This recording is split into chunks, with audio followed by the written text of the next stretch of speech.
AI 기술을 가지고 하는 연구도 하시고 아까 말씀하신 유기성 폐자원을 이용한 폐기물을 이용한 에너지 생산. 거기 이제 같이 미생물을 결합한 네.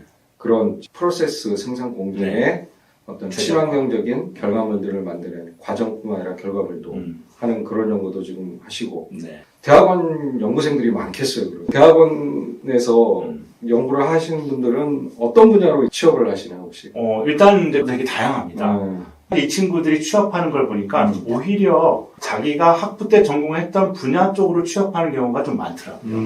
예를 들면 같은 저희 반에서 일을 했는데도 생물학을 했던 친구들은 뭐 제약회사라든가 생명공학 회사로 가는 경우가 많고 뭐 화공 쪽을 전공했던 친구들은 플랜트 쪽, 기계공학, 또 토목 쪽은 그런 어떤 시설 쪽으로 전자를 했던 사람들은 오히려 또 프로그램 개발하는 환경 데이터를 다루는 빅데이터 이쪽으로 가는 경우, 직무로 따졌을 때. 그래서 이쪽 분야는 결국 내가 어떤 쪽에 관심을 갖고 내가 가장 흥미있어하는 분야가 뭔지에 따라서 취업 분야도 되게 다양하겠구나. 저 요새 그런 생각을 하고 있어요. 그러네요. 환경공학이라고 해서 이제 딱 환경이라는 그 주제를 다루는 거지만 응용 분야도 또 접근하는 방식도 워낙 그렇죠. 다양하기 때문에 연구를 통해서 또 학위를 받고 하면 훨씬 더 다양한 영역으로 나갈 수 있는 그런 계기가 되는 거군요. 맞습니다. 아까 워밍 이펙트 온난화 효과도 말씀하셨지만 지금 이제 예전에 평균 기온보다 1.5도씨가 우리가 이제 허용할 수 있는 이런 얘기를 제가 알고 있는데 맞습니다. 그 1.5도씨 의미에 대해서 한번 환경공학적으로 한번 얘기해 주시겠습니다. 그거를 이제 말씀드리면 기후 위기 시기라는 게 이제 중요한 개념인데요. 기후 위기 시기라는 것들 뭐 많이들 알고 계실 수도 있겠습니다만 이제 전 세계적으로 좀 가장 온실가스의 주범으로 여겨지는 게 이산화탄소잖아요. 메탄가스는 그나마 이제 활용을 할 수 있으니까. 그래서 이 전 세계 이산화탄소 배출량을 시각적으로 볼 수 있게 만든 게 기후 위기 시기입니다. 그래서 지구 평균 기온이 이 이산화탄소가 많이 배출되면 배출될수록 올라갈 수밖에 없잖아요. 이제 위에 상공에 이렇게 딱 머물고 있으면은 그 열기가 빠져나가지를 못하니까. 그래서 지구 평균 기온이 산업화 시대 기준으로 보통 이제 산업화 시대라고 하면 이제 1850년에서 1900 요 사이였는데 이때 기준으로 평균 기온이 1.5도 상승하는 시점까지 남은 시간. 요것을 디지털 시계로 만든 게 기후 위기 시계라고 볼 수 있고요. 이때 이제 1.5도라는 말이 처음 나온 겁니다. 그러니까 지금보다 만약에 2도씨가 올라간다. 그럼 지구 환경은 어떻게 되는 겁니까? 망한다고 봐요. 인류의 그런 지금 호모사피엔스가 생존하기 어려운 2도는 불가능한 상황으로 지구 환경이 가는 거죠. 그게 제일 먼저 나타나는 게 바다 생태계. 바다부터 급변하게 되는. 그렇게 되면 이 생태계는 망하게 되는 거죠. 그래서 2도는 아예 그걸 넘어서서 죽음으로 가는 거기 때문에 그 맥시멈치를 1.5도로 보는 건데요. 2도가 되는 순간 이제 인류의 생존 거의 어렵다. 그렇기 때문에 1.5도로 최대치로 잡았는데 제가 듣기 얼마 전에 또 뭐 그런 얘기를 들었어요. 그 1.5도에서 0.5도도 이미 이제 넘었다. 1도밖에 안 남았다. 이런 얘기까지도 지금 나오는데. 이제 앞자리가 0으로 바뀌었습니다. 벌써요? 네. 그럼 이건 상당히 심각한 문제 아닌가요? 지금 2023년 기준으로 그때 남아있는 시간이 5년 3개월이라는 얘기가 있었거든요. 지금 2025년인데 이제는 5년이 아니라 4년 또 경우에 따라서 3년이다 이렇게 보는 분들도 많이 있습니다. 나름 근거가 있고요. 5년 뒤에는 우리는 어떻게 해야 되나? 그러니까 이분 말대로라면 5년 뒤에는 1.5도를 넘으면서 그 다음부터 2도로 가는 건 그냥 가는 거죠.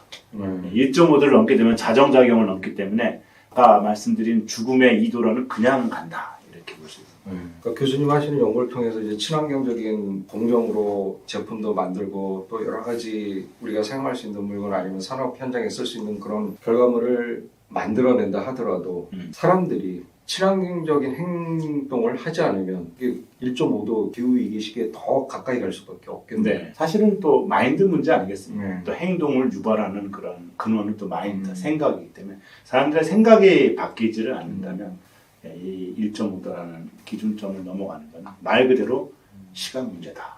근데 상당히 심각한 문제인데 우리 사회에서는 많은 사람들이 아직은 이게 곧 나에게 닥칠 문제다라는 인식은 부족한 것 같습니다. 못하는 것 같습니다. 그게 왜 그러냐면요. 일단 지성으로 들어갈 수밖에 없는데 이게 나에게 직접적인 이해관계가 되는 거라면 굉장히 결정적인 어떤 위험 요소로 다가올 텐데 내가 해도 남들한테 해는 갈 수 있지만 이게 다시 나한테 돌아온다는 보장은 없는 거잖아요. 그러니까는 이제 체감이 안 되는 거죠.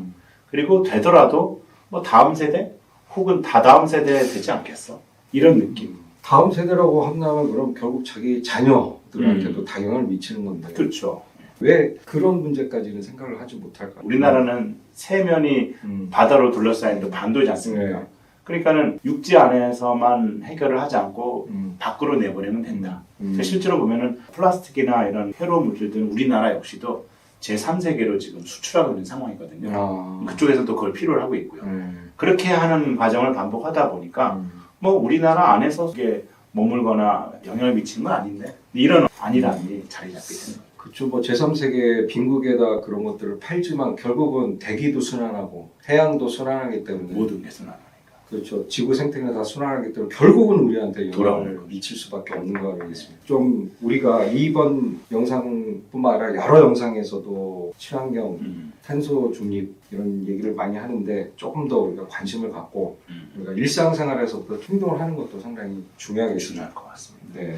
마지막으로 혹시 보고 있는 중고등학생들이 있다면 환경공학 한번 공부해볼까? 혹은 환경공학에 관심이 있는 학생들한테 해주고 싶은 조언이 있다면 두세 가지 정도 또 말씀을 드리고 싶은데요. 우선 말씀드리고 싶은 거는 이제 환경공학에 특화된 거 하나. 그다음에 말씀드리고 싶은 거는 꼭 환경공학에 특화됐다기보다는 이 분야를 내가 한번 업으로 삼거나 공부를 해보겠다는 그런 학생들에게 하나 이렇게 말씀드릴 수 있을 것 같은데 일단 제가 재직하고 있는 학교는 뭐 다른 학교도 비슷합니다만은 환경공학을 이제 그렇게 오해하는 친구들이 있더라고요. 입학 투어에 있을 때 고등학교를 대상으로 입시 설명회를 많이 가본 적이 있는데요. 가보면 교수님 지구과학을 열심히 공부해서 환경공학을 하면 될까요?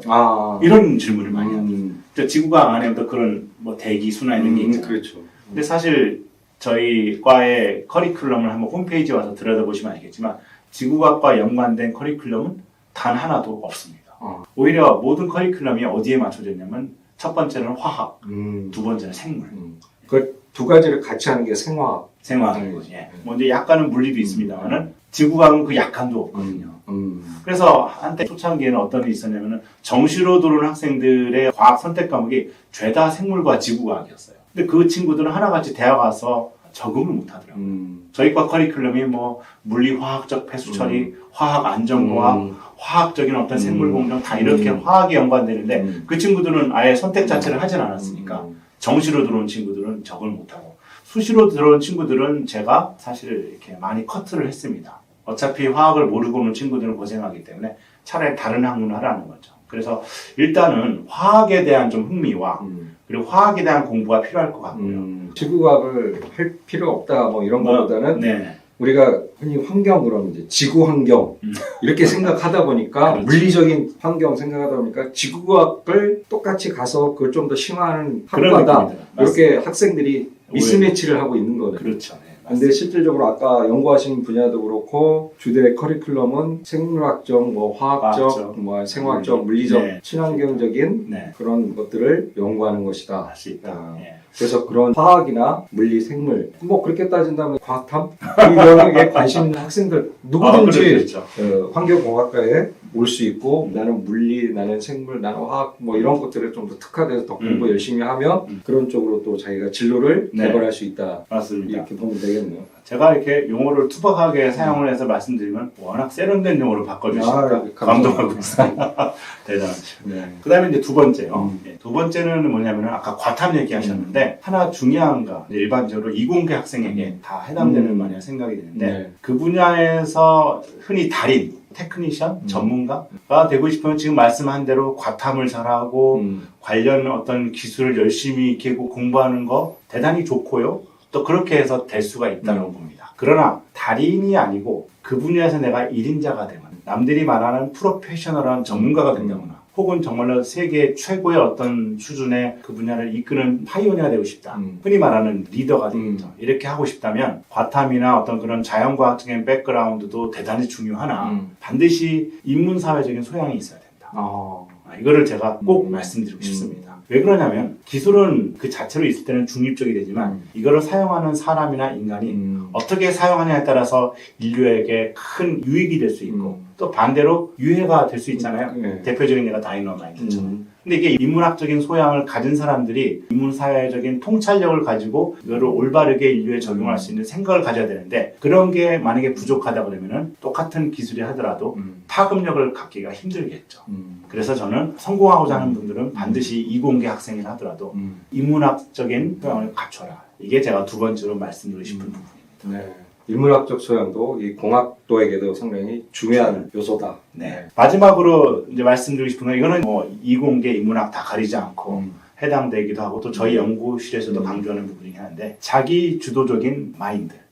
자기 주도적인 연구적 자세. 석사 정도 들어오면은 뭐 당연히 그럴 수 있지만 시키는 것만 하거나 또 과제에 주어진 연구 또 뭐 교수님이 말씀하신 어떤 주제에 대해서만 찾아온다거나 사실은 그렇게 하는 거는 학부생이 점수 따기 위해 학점 올리게 하는 공부의 연장성이라 볼 수 있는 거지 진정한 연구라 볼 수 없거든요. 근데 그런 사람들이 보면 대체적으로 연구에 좀 힘들어 하더라고요. 근데 자기 주도성이 있는 학생들을 보면은 자기가 호기심을 갖거나 모르고 있거나 의문을 갖고 있는 것들은 스스로 파고들고 또 그것을 랩미팅 때 와가지고 디스커션 주제에 올려놓고 그렇게 해서 새로운 어떤 의제를 발굴해서 그걸 또 연구에 연관시키고 이런 사람들이 결국은 박사까지 하고 그 이후에 연구력에 뛰어난 성과를 보이는 경우가 많더라고요. 네. 그래서 저는 이쪽 부분을 대학원에 와서 한번 내가 승부를 보고 공부를 해보겠다는 학생들은 이 자기 주도성 이것들을 반드시 가졌으면 좋겠다 말씀드리고 싶습니다. 그럼 이제 인문학적 소양과 자기 두조적인 마인드를 갖고 있는 그런 공학도가 환경공학뿐만 아니라 여러 학문에서 또 네. 중요하겠지만 특히 이 공학에서는 더욱 중요하자 이런 말씀인 것 네. 같습니다. 요약하면 그렇겠네요. 예. 예, 오늘은 환경 관련해서 환경공학과 김웅 교수님과 말씀을 나눠봤습니다. 우리가 알고 있는 폐기물이라는 게 그냥 버려야 되고 오염물질이라는 게 아니라 아까 말씀에 나왔지만 우리가 다시 재활용하거나 아니면 덜 유해하게 만들면서 다시 우리가 활용할 수 있는 방식으로 친환경적으로 만들어가는 거. 이게 어떻게 보면 이제 환경공학에서 주된 네. 포커스인 거고 또 그런 분야에서 관심 있는 학생들을 경북대 환경공학과에 또 진학해서 네. 지구 환경을 살리는데 지구 과학이 아닙니다. 지구 환경을 살리는데 일조하는 그런 연구자 또 교육자가 됐든 다양한 분야에서 활동하는 그런 미래가 됐으면 좋겠습니다. 오늘 바쁘신데 이렇게 출연해 주셔서 감사드립니다. 네, 초청 감사합니다.